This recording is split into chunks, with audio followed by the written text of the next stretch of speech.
نہ تیری سی رنگت نہ تیری سی بو ہے۔ میں نے گلستان میں جا کر ہر پھول کو دیکھا، نہ تیری سی رنگت نہ تیری سی بو ہے۔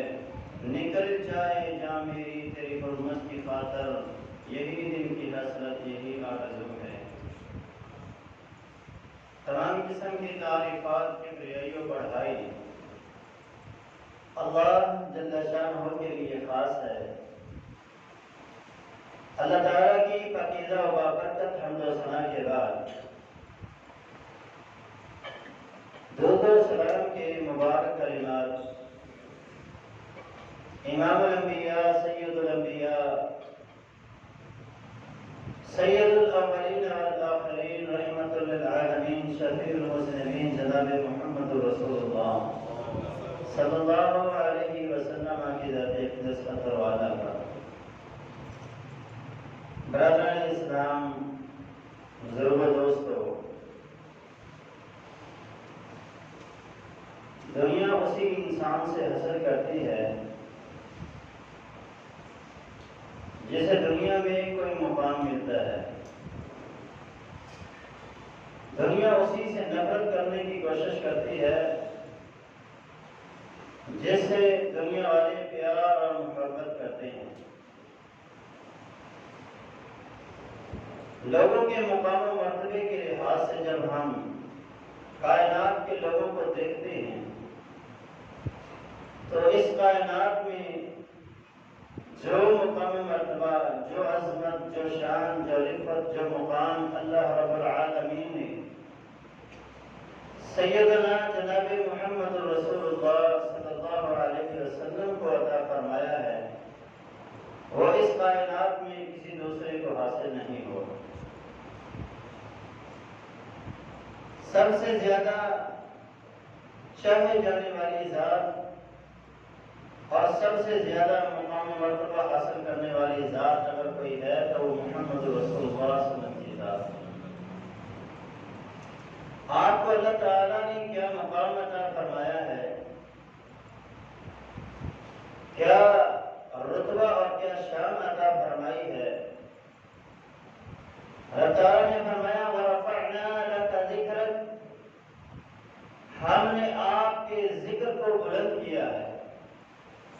جب یہ آیات مبارکہ نبی علیہ السلام پر نازل ہوئی تو آپ نے سیدنا جبریل سے کہا میرا ذکر کہاں تک بلند ہے، کہاں تک مجھے شان عطا کیا گیا ہے۔ تو جواب ملا کہ رب تعالیٰ فرماتا ہے اذا ذکرت ذکرت معی، دنیا میں جب میرا نام لیا جائے گا میرے نام کے بعد تیرا نام ضرور لیا جائے گا۔ یہ شان، یہ مقام رب تعالیٰ نے آپ کو عطا فرمایا، اور اس کائنات کی کوئی گھڑی ایسی نہیں ہے، کوئی لمحہ ایسا نہیں ہے کہ جس میں اللہ کا نام نہ لیا جاتا ہو اور اس کے بعد اس کے رسول کا نام نہ لیا جاتا ہو۔ ہر وقت، ہر لمحہ، ہر لحظہ اللہ جل شانہ کی توحید کے بعد محمد رسول اللہ صلی اللہ علیہ وسلم کی شان اور آپ کے مقام کو بلند کیا جاتا ہے۔ دنیا میں سب سے پہلے جو اذان ہے وہ انڈونیشیا کے جزائر سے شروع ہوتی ہے، اور پھر یہ سلسلہ وہاں سے چلتے ہوئے بنگلہ دیش، انڈیا، سری نگر، پاکستان، افغانستان، مسقط، دبئی اور پھر ترکی، تیونس، اس طرح پوری دنیا کے اندر یہ اذانوں کا سلسلہ جاری و ساری رہتا ہے۔ انڈونیشیا سے جب اذان شروع ہوتی ہے اور بحر اوقیانوس کے کناروں پر جب فجر کی اذان کا وقت ہوتا ہے تو اس وقت انڈونیشیا میں ظہر کی اذان کا وقت شروع ہوتا ہے۔ تو پھر رب نے جو کہا اذا ذکرت ذکرت معی، جب میرا نام لیا جائے گا میرے نام کے بعد پھر تیرا نام ضرور لیا جائے گا۔ تو اللہ رب العالمین نے یہ شان آپ کو عطا فرمایا کہ دنیا میں کوئی گھڑی، کوئی لمحہ ایسا نہیں ہے کہ جس میں اللہ کا نام تو لیا جائے اور اس کے رسول کا نام نہ لیا جائے۔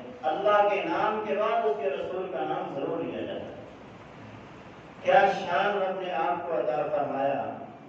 اس کائنات کے چپے چپے کو دیکھنے والا اور اس کائنات کے تمام نبیوں پر وحی لے کے آنے والا فرشتہ سے کہتا ہے میں قلبت مشارق الارض و مغاربها لم ارى بافضل من محمد صلی اللہ علیہ وسلم.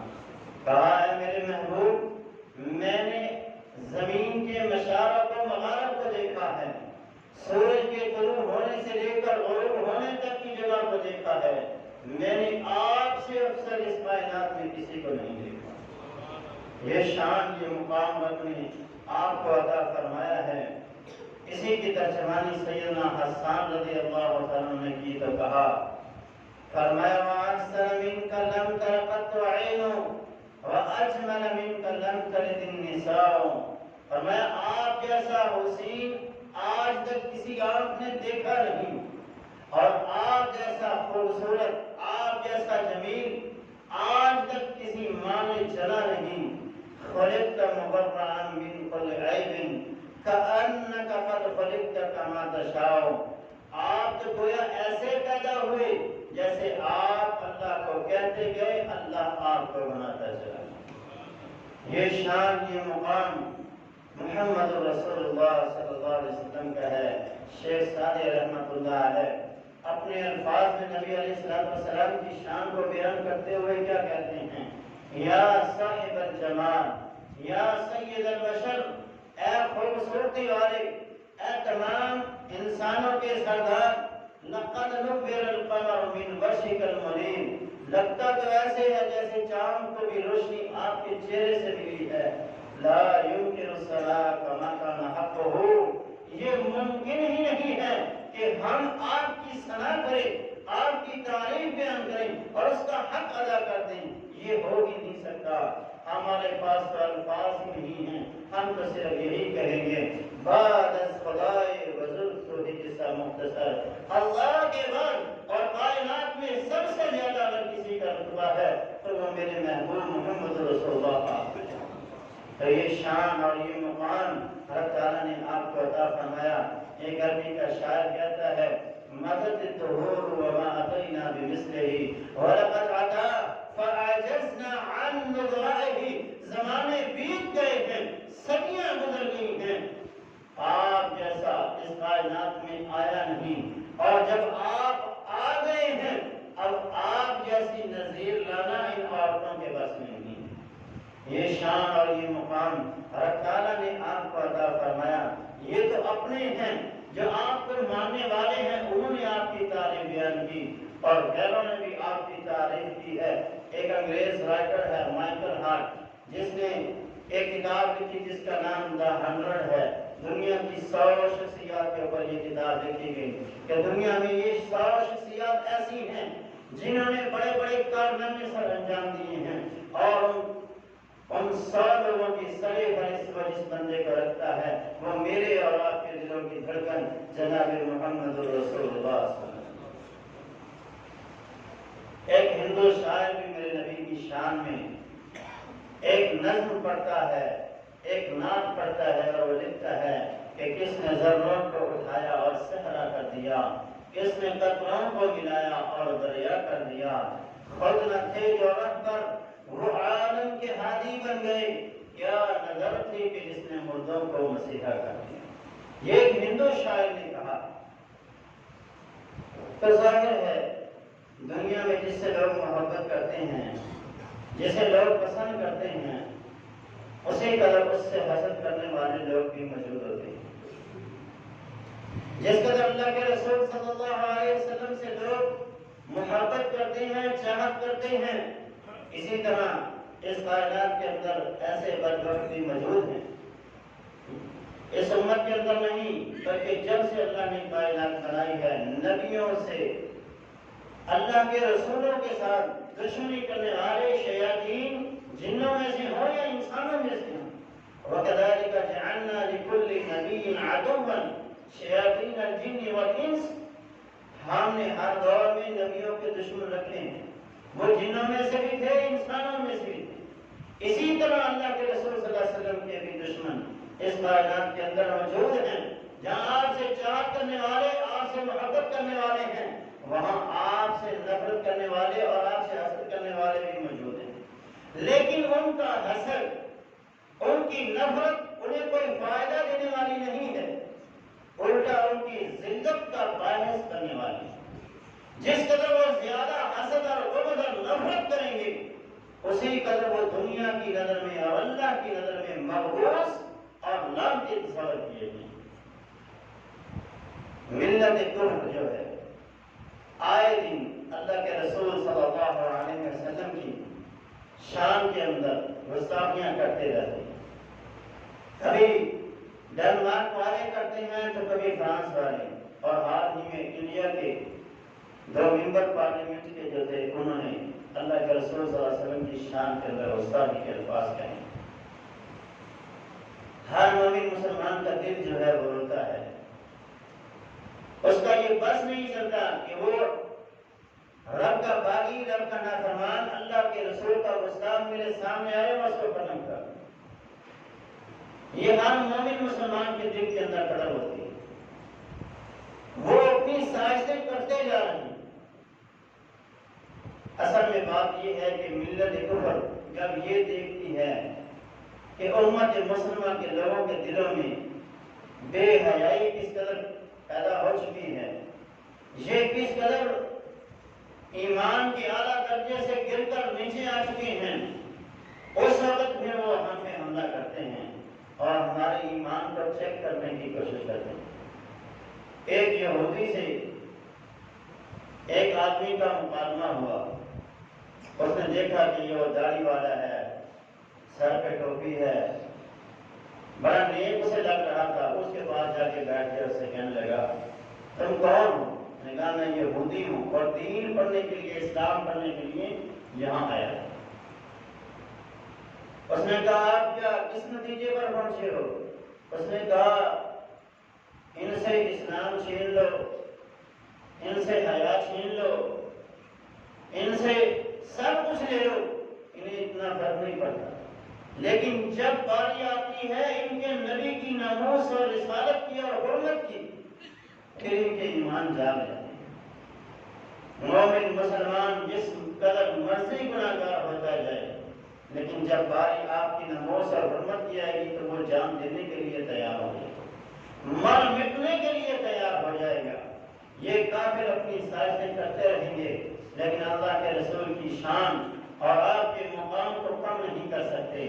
جو آپ کا دشمن ہے، آپ کو مٹانے کی کوشش کر رہا ہے، وہ کبھی بھی اپنے مقصد کے اندر کامیاب نہیں ہوگا۔ کسی شاعر نے کیا خوب کہا ہے، کہا نور خدا ہے کفر کی حرکت پہ خندہ زن، پھولوں سے پھونکوں سے یہ چراغ بجھایا نہ جائے گا۔ مٹتے ہیں مٹ جائیں گے اعداء تیرے، مٹا ہے نہ مٹے گا کبھی چرچا تیرا۔ دنیا میں جو شان اور مقام اے میرے محبوب آپ کو رب نے عطا کیا ہے، اس شان سے، اس مقام سے کوئی آپ کو گرا نہیں سکتا، کوئی آپ کے شان اور آپ کی عظمت کو کم نہیں کر سکتا۔ آپ کے جتنے دشمن بڑھیں گے اتنا اللہ آپ کو زیادہ مقام و مرتبے سے نوازے گا۔ کوئی بھی گستاخ رسول ہے، چاہے وہ کلمہ پڑھنے والا ہو، چاہے کوئی ذمہ کافر ہو یا وہ دوسرا کافر ہو، اس کی سزا ایک ہی ہے، گستاخ رسول کی سزا تن سر سے جدا، تن سر سے جدا، ایک ہی سزا ہے، واجب القتل ہے۔ اور یہ ذمہ داری وقت کے حکمران کے اوپر ہوتی ہے کہ جب اللہ کے رسول صلی اللہ علیہ وسلم کی شان کے اندر یا قرآن مجید کی بے حرمتی کی جائے یا اللہ کی توہین کی جائے تو یہ اس کے اوپر فرض عائد ہوتا ہے کہ وہ اس گستاخی کا بدلہ ان سے لے اور ان گستاخی کرنے والوں کو کیسے کردار تک پہنچائے۔ نبی علیہ السلام کو گالی دینا صرف نبی علیہ السلام کو نہیں بلکہ جتنے بھی اللہ نے نبی اس کائنات کے اندر بھیجے ہیں، 1,24,000 نبیوں میں سے کسی ایک نبی کو اگر کوئی بندہ گالی دیتا ہے، کوئی انہیں برا کہتا ہے، کوئی ان پہ سر و شتم کرتا ہے، لعن طعن کرتا ہے، ان کا استہزاء کرتا ہے، ان کی توہین کرتا ہے، ایسا انسان واجب القتل ہوگا، چاہے وہ مسلمان ہو، چاہے وہ کافر ہو، چاہے وہ ذمہ کافر ہو مسلمانوں کی ریاست کے اندر رہنے والا ہی کیوں نہ، یہ سزا جو ہے اللہ کے قرآن نے متعین کی ہے، یہ سزا اللہ کے رسول صلی اللہ علیہ وسلم کی احادیث سے ثابت ہے، اور یہی سزا امت مسلمان کے علماء محدثین کا متفقہ ہے کہ جو اللہ کے رسول کا گستاخ ہے وہ واجب القتل ہے، چاہے وہ معافی بھی مانگے اس کی معافی قبول نہیں ہو، اس کی معافی بھی نہیں ہے، شرک کرنے والے کی معافی ہے، لیکن رسول اللہ کے گستاخ کی کوئی معافی نہیں ہے۔ آپ کہیں گے یہ کیسی بات ہے، اللہ کے گستاخ کی معافی؟ اللہ کا گستاخ، اللہ کے ساتھ شرک کرنے والا اگر اللہ سے معافی مانگتا ہے اللہ اس کے شرک کو معاف کر دے گا، اللہ اس کے شرک کو بھی معاف کر دے گا اور اس کے کفر کو بھی معاف کر دے گا۔ اگر وہ صدق کے دل کے ساتھ توبہ کرتا ہے، ایمان لاتا ہے، اپنے شرک سے باز آ جاتا ہے، اللہ اس کی زندگی کے پہلے سارے گناہوں کو معاف فرما دے گا۔ اللہ کیونکہ زندہ ہے، حی القیوم ہے، اور رسول اللہ صلی اللہ علیہ وسلم کیونکہ اس کائنات کے اندر اب موجود نہیں ہے، اس لیے آپ کے گستاخ کی کوئی معافی نہیں ہے۔ آپ کا گستاخ جو ہوگا اس کو قتل کیا جائے گا۔ اس لیے یہ پہلی وجہ ہے کہ گستاخ رسول کی معافی نہیں ہے، کیونکہ آپ اس کائنات کے اندر نہیں، اور آپ کے گستاخ کو معاف کرنا یہ آپ کا حق ہے، ہمارا حق نہیں ہے، نہ گورنمنٹ کا حق ہے، کسی کا حق نہیں ہے کہ وہ اللہ کے رسول کو معاف کرے۔ اس کی ایک ہی سزا ہے کہ اس کا سر اس کے جسم پر نہیں رہنا چاہیے۔ اگر مسلمان ہے تو وہ توبہ کرتا ہے تو اس کی توبہ اس کو اخروی عذاب سے بچائے گی، دنیا کے عذاب سے نہیں بچائے گی۔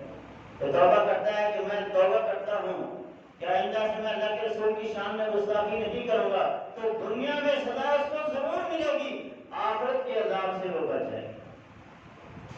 دوسری وجہ، شاتم رسول کیونکہ فساد فی الارض کا مرتکب ہوتا ہے، زمین میں فساد برپا کرتا ہے، لوگوں کے دلوں میں نفرت کے بیج ہوتا ہے، اور فساد فی الارض جو بندہ پھیلاتا ہے، زمین میں فساد برپا کرنے کی کوشش کرتا ہے، اللہ رب العالمین نے اس کی سزا قتل رکھی ہے۔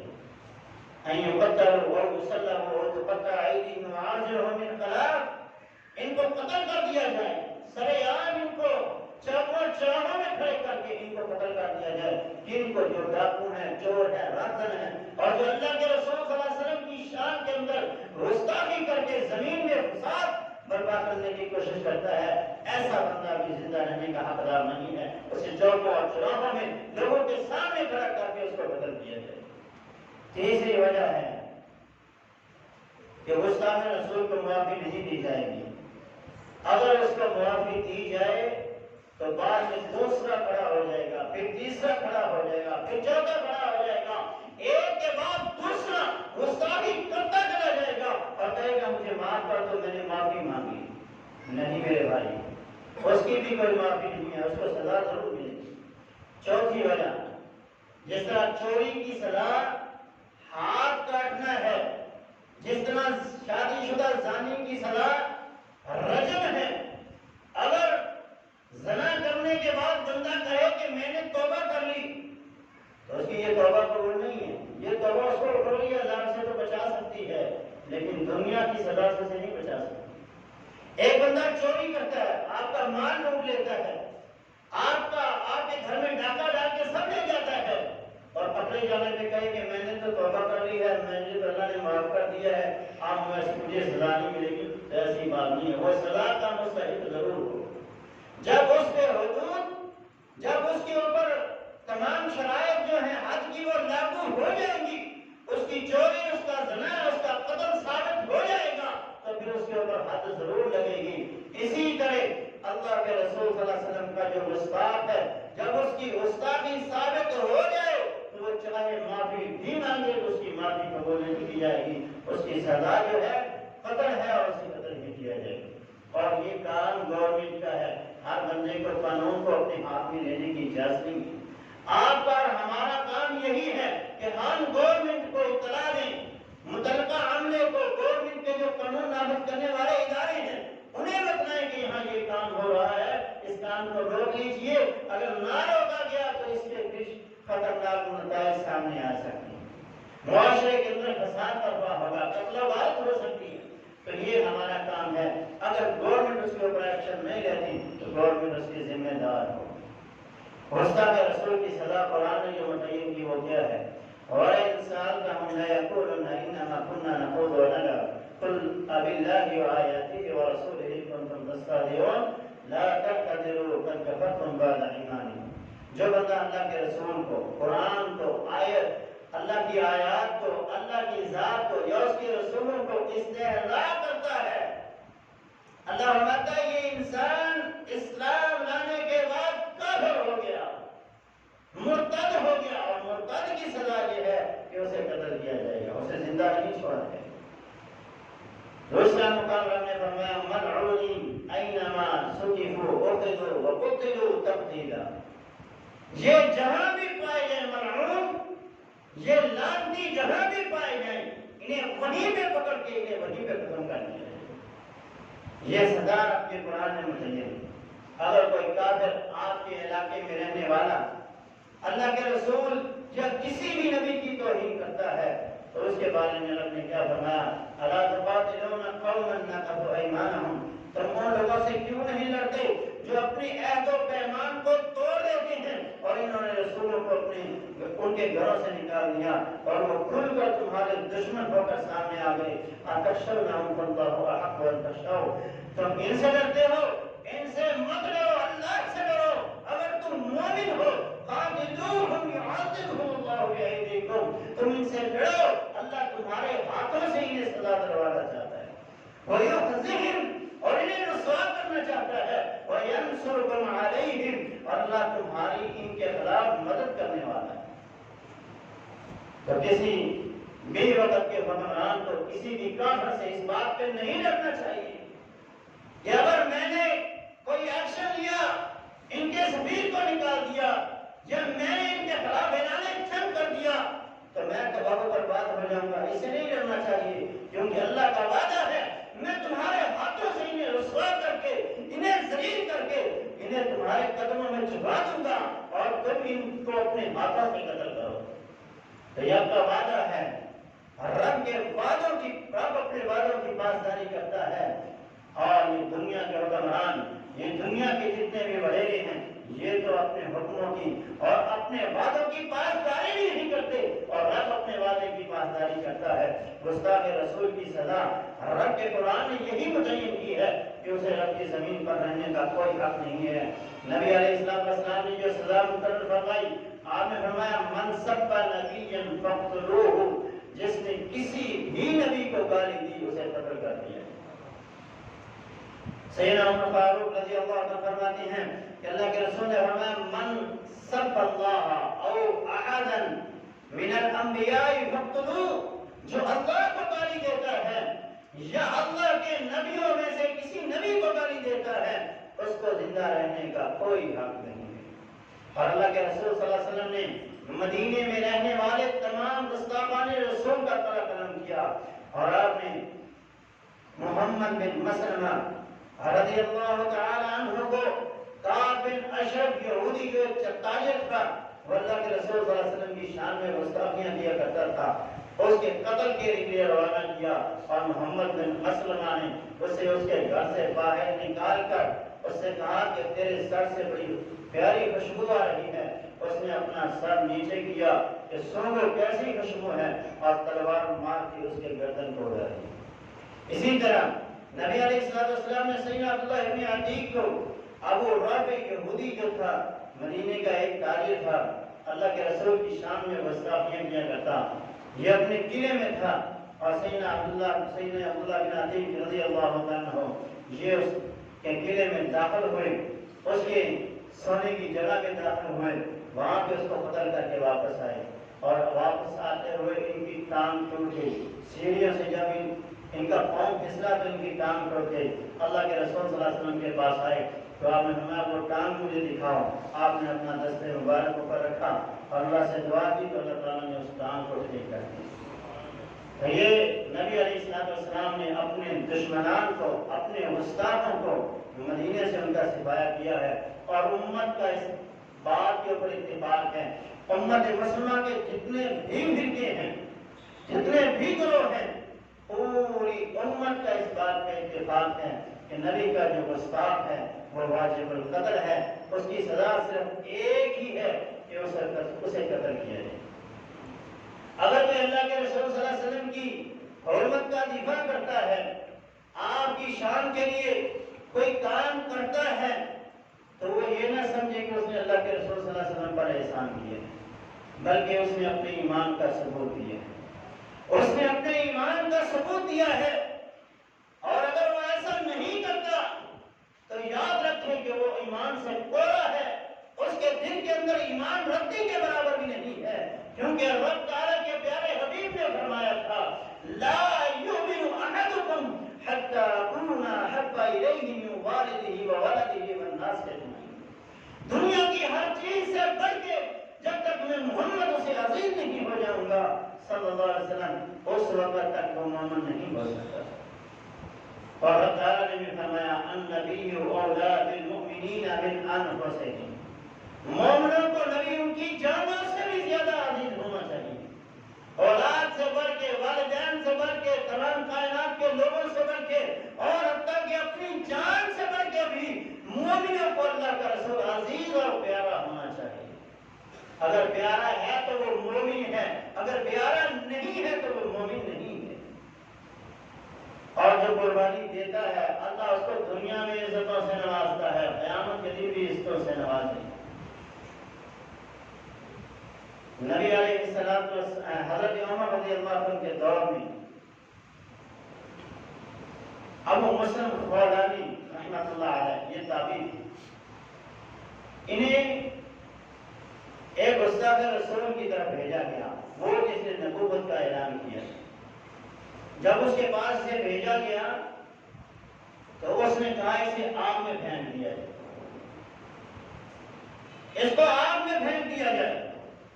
تو جب ابو مسلم خولانی کو آگ میں پھینکا گیا تو آگ ان کے لیے گلزار ہو، آگ ان کے لیے ٹھنڈی ہوگی جس طرح آگ حضرت ابراہیم کے لیے ٹھنڈی ہوگی۔ تو جب وہ واپس مدینہ میں آئے تو اپنی اس کرامت کو وہ چھپا رہے، لوگوں کے سامنے ظاہر نہیں کر رہے۔ حضرت عمر نے کہا کیا تمہارا نام ابو مسلم خولانی ہے؟ کہا نہیں، میرا نام عبداللہ ہے۔ اپنا دوسرا نام بتایا، اپنی کنیت نہیں بتائی، کیونکہ وہ مشہور اپنی کنیت سے۔ تو اللہ کے رسول صلی اللہ علیہ وسلم کی حرمت کے لیے، آپ کی شان کے لیے اگر کوئی بندہ قربانی دیتا ہے تو اللہ اس کی قربانی کو رائے گا نہیں جانے دیتا، اسے عزتوں سے نوازتا ہے، اسے مقام و مرتبے سے نوازتا ہے۔ اور آج تک دنیا ابو مسلم خولانی کو یاد کرتی ہے۔ غازی علم دین شہید رحمۃ اللہ علیہ نے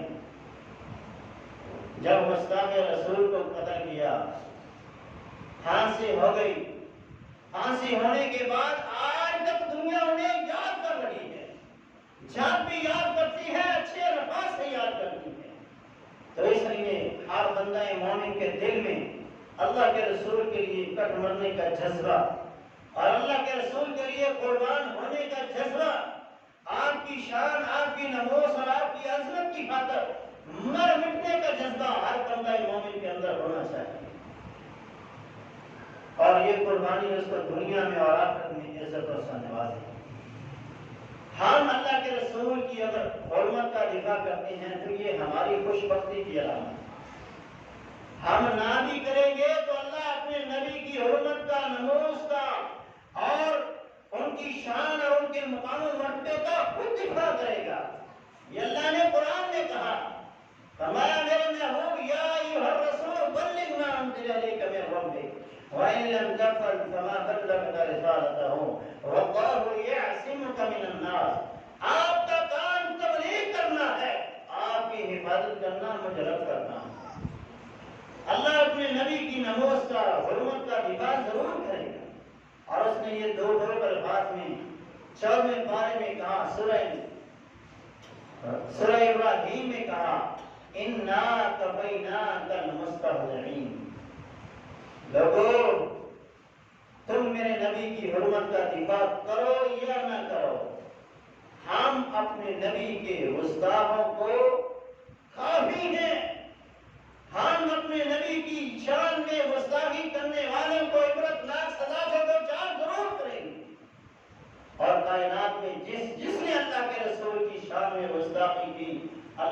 اس کو سزا سے دوچار ضرور کیا ہے۔ نبی علیہ السلام جناب محمد رسول اللہ صلی اللہ علیہ وسلم نے جب پہلی دفعہ کوہ صفا پہ کھڑے ہو کے اپنے رشتہ داروں کو اور اپنے قریشیوں کو اور تمام قبائل جو وہاں جو آباد تھے ان سب کو آپ نے رب کی توحید کی طرف بلایا تو آپ کے اپنے آپ کے دشمن ہو گئے۔ آپ کے چچا ابو لہب نے سب سے پہلے آپ کی شان میں گستاخی کے الفاظ کہے اور اس نے کہا تبا لک یا محمد الہذا جمعتنا، تیرے ہاتھ ٹوٹ جائے نعوذ باللہ، تو نے ہمیں اس لیے جمع کیا تھا۔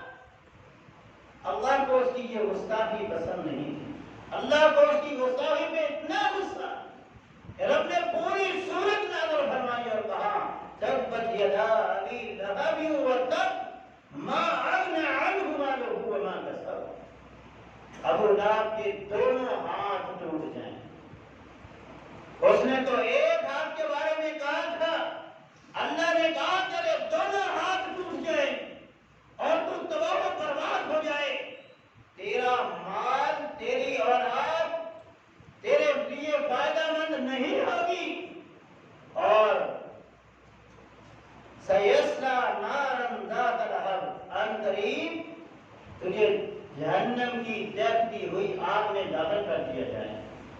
وامرأتہ حمالۃ الحطب، اس کی جو بیوی تھی وہ اپنے سر پہ گٹھے لکڑیوں کے اٹھاتی، کانٹے والے جو گٹھے تھے وہ کانٹے جمع کر کے لاتی اور اللہ کے رسول صلی اللہ علیہ وسلم کے رستے میں بچھایا کرتی، آپ کو ایذا دیا کرتی۔ اللہ فرماتا ہے وامرأتہ حمالۃ الحطب، اور اس کی بیوی لکڑیوں کا گٹھا اٹھائے ہوئے، فی جیدہا حبل من مسد، کھجور کی بنی ہوئی تانت کی جو اس کے گلے میں تھی اس کی وجہ سے وہ آگ میں داخل ہو۔ وہ لکڑیوں کا گٹھا لا رہی تھی، ایک جگہ پر آرام کرنے کے لیے بیٹھی کہ وہ گٹھا الٹی جانب گیا اور جو رسہ تھا اس کا وہ اس کے گلے میں آ گیا اور اس کے ساتھ اس کی موت ہو گیا، اور اسی طرح وہ جہنم میں داخل ہو۔ ابو لہب کے بارے میں کہا کہ اس کو اس کے مال نے اس کی اولاد نے کوئی فائدہ نہیں دیا۔ جب یہ مکہ میں فوت ہوا تو اس کو عدسہ کی بیماری لاحق ہوئی۔ عدسہ یہ بیماری ایسی تھی جیسے ہمارے ہاں پچھلے دنوں میں کورونا آیا کہ لوگ ہاتھ میں لگاتے تھے کہ ہو گیا کورونا تو وہ بھی مر جائے گا، وہ بھی مر جائے گا۔ اسی طرح ان کے اندر یہ طاعون کی طرح کا ایک مرض سمجھا جاتا تھا، اور اس کے جسم پر تھوڑے پھنسیاں ایسی نکلی کہ اس کی موت واقع ہو۔ 3 دن تک یہ پڑا رہا، 3 دن تک، اور پھر بدبو پھیلنا شروع ہو گئی، بدبو پھیلنا شروع ہو گئی۔ لوگوں نے ان کے بیٹوں کو آگ دلائی، غیرت دلائی، اور تمہارا باپ تھا، کیسے بغیرت بیٹے ہو تم کہ تم اپنے باپ کو دفن نہیں کرتے؟ وہ کہتے اگر ہم نے اس کو دفن کیا تو ہمیں بھی یہی بیماری لگ جائے۔ اللہ نے کہا تیرا مال اور تیری اولاد تجھے فائدہ دینے والی نہیں، تو ایسا ہی اس کے ساتھ ہوا۔ پھر اس آدمی نے پانی لیا اور زور سے ہی اس کے اوپر پھینکا، اور پھر بڑے بڑے بانسوں کے ساتھ اس کی لاش کو گھسیٹ کر وہ مکہ سے باہر لائے، اور وہاں انہوں نے ایک کھائی میں اس کو پھینک کے اوپر سے پتھر ڈال دیا۔ یہ اللہ کے رسول کے دشمن کا عبرتناک انجام ہے۔ اس نے ایک اور بھی گستاخی کی تھی، اس نے کہا تھا کہ جب آپ کا بیٹا فوت ہوا تو اس نے کہا کہ محمد نعوذ باللہ من ذالک کا جرم کٹا ہے، اس کی اولاد نہیں ہے، اس کی نسل ختم ہو گئی۔ اللہ تعالیٰ نے پوری سورہ کوثر نازل فرمائی اور کہا اِنَّا أَعْطَيْنَاكَ الْكَوْثَرَ، ہم نے آپ کا ذکر خیر دنیا میں بلند کر دیا ہے، ہم نے آپ کو ذکر خیر عطا فرمایا ہے، خیر عطا فرمائی ہے، امت کثیر عطا فرمائی ہے۔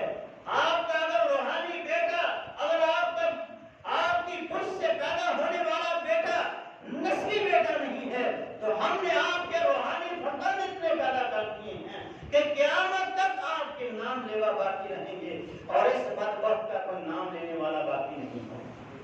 اس قدر لوگ اس سے نفرت کرتے ہیں کہ آج کوئی ابو لہب اور ابو جہل نام نہیں رکھتا اپنے بچوں کا، رکھتے ہیں تو محمد رکھتے ہیں، لوگ رکھتے ہیں تو احمد رکھتے ہیں، لوگ نام رکھتے ہیں تو عاقب رکھتے ہیں، قاسم رکھتے ہیں، اپنے بچوں کے نام محمد علیہ السلام کے نام پر رکھتے ہیں، اور ان بدبختوں کے نام پر کوئی اپنے بچوں کا نام نہیں رکھتا، اور جب بھی دنیا میں ان کا نام لیا جاتا ہے لان تان ان کے اوپر ہوتی ہے، اور جب ان کا نام لیا جاتا ہے تو تعریفی کلمات اور اللہ کے اس محبوب جناب محمد کی تعریف اور ثنا اور اس کے لیے تعریفی کلمات ہر بندہ اپنی زبان سے نکالتا ہے۔ تو جو بھی اللہ کے رسول کا مستحق ہے وہ اپنی عبرتناک انجام پر ضرور پہنچتا ہے۔ اس کے بیٹے نے بھی اللہ کے رسول کی شان میں گستاخی کی، عتبہ یا عتیبہ اس کا نام تھا، آپ کی بیٹی کو اس نے طلاق دی، کیونکہ ان کے نکاح جو تھے نبی اسلام کی دو بیٹیوں کے، ابو لہب کی دو بیٹیوں کے ساتھ ہوئے تھے، لیکن ابھی رخصتی نہیں ہوئی تھی۔ یہ آیا اور اس نے آ کر اللہ کے رسول صلی اللہ علیہ وسلم کی طرف تھوکنا چاہا، جس چہرے کو روبت کو آ کے مخاطب کریں، عظمت اور شان قد نرا تقلب وجہ کا فی السماء کے اندر مخاطب کریں، یہ اس چہرے کی طرف تھوکنے لگا اور ناکام ہو گیا۔ پھر اس نے آپ کے گریبان پہ ہاتھ ڈالا، آپ کے کپڑوں کو پھاڑ دیا۔ اس وقت رحمت والے نبی کی زبان سے اس بدبخت کے لیے جو کلمات نکلے، آپ نے فرمایا اللہم صلی علیہ قلب من قلابک، اے اللہ اپنے کتوں میں سے، اپنے شیروں میں سے، اپنے درندوں میں سے ایک درندہ اس ظالم پہ مسلط کرنا، جس طرح اس نے میرے کپڑوں کو پھاڑنے کی کوشش کی، اے اللہ تو اس کو پھاڑ کے رکھ دینا۔ ابو لہب کا یہ بیٹا شام یا مصر کی طرف سفر کر رہا تھا، ایک مقام پر وہ پڑاؤ ڈالتے ہیں، پڑاؤ ڈال کر وہاں یہ رات کو سونے لگے تو ابو لہب نے قافلے کے دوسرے سرداروں سے کہا، دوسرے لوگوں سے کہا کہ محمد علیہ السلام نے میرے بیٹے کو بددعا دی تھی، مجھے ڈر لگ رہا ہے کہیں وہ دعا آج قبول نہ ہو جائے، اس لیے میرے بیٹے کو سارے سالوں زمان کے درمیان میں رکھنا اور سائڈوں میں تم لوگ رہنا۔ پھر ایسے ہی ہوا، درمیان میں انہوں نے اس کو بٹھایا، آس پاس انہوں نے اپنا سالو زمان اپنی جانور بٹھائے اور پھر وہ بھی ساتھ میں، اس قرآن کے تمام لوگ سو گئے۔ کہتے ہیں ہمیں نہیں پتا چلا کہ وہ شیر کہاں سے آیا اور کیسے اس نے حملہ کیا، اور پھر وہ اسی کے اوپر آ کر گرا اور اس کو اس نے پھاڑ کے رکھ دیا، اور رب کے رسول کے اس دشمن کو دنیا میں عبرت کا نشان بنا دیا۔ رب نے سچ کہا تھا اِنَّا كَفَيْنَاكَ الْمُسْتَهْزِئِينَ، تیرے ہر استہزاء کرنے والے دشمن کو ہم نیست و نابود کر دیں گے، اسے تباہ و برباد کر دیں گے۔ نبی علیہ السلام نے حدیبیہ کے بعد جو دوسرے ممالک تھے، بڑے بڑے ممالک، ان کے بادشاہوں کی طرف آپ نے خط لکھا۔ کسرا کے بادشاہ جس کا نام خسرو پرویز تھا، اس کی طرف آپ نے خط لکھا، تو اس نے آپ کے خط کو پھاڑ دیا اور اپنے ایک وزیر کو حکم دیا کہ وہ اس محمد صلی اللہ علیہ وسلم نامی جو بندہ ہے مدینہ میں، اس کو پکڑ کے میرے پاس لاؤ۔ نبی علیہ السلام کو جب پتہ چلا تو آپ نے فرمایا اللہم مزق اللہ ممزق، اللہ جس طرح اس نے میرے حق کی توہین کی ہے، جس طرح اس نے میرے حق کو پھاڑا ہے، تو اس کو پھاڑ دیا۔ اس کے دو بندے، دو سپاہی مدینہ میں آئے، ان کی مونچھیں بڑی بڑی تھیں، داڑھیاں چٹ تھیں، جس طرح آج ہمارے مسلمانوں کی حالت ہے۔ اللہ کے رسول صلی اللہ علیہ وسلم نے ان کی طرف دیکھنا پسند نہیں کیا، جس کے چہرے پہ داڑھی نہیں، اللہ کے رسول نے اسے دیکھنا پسند نہیں کیا، اور آپ نے منہ موڑ لیا۔ پھر آپ نے کہا یہ تمہارے چہروں پہ کیا ہے؟ تم لوگوں نے داڑیاں موڑی ہوئی ہیں، مونچھیں بڑی بڑی رکھی ہوئی۔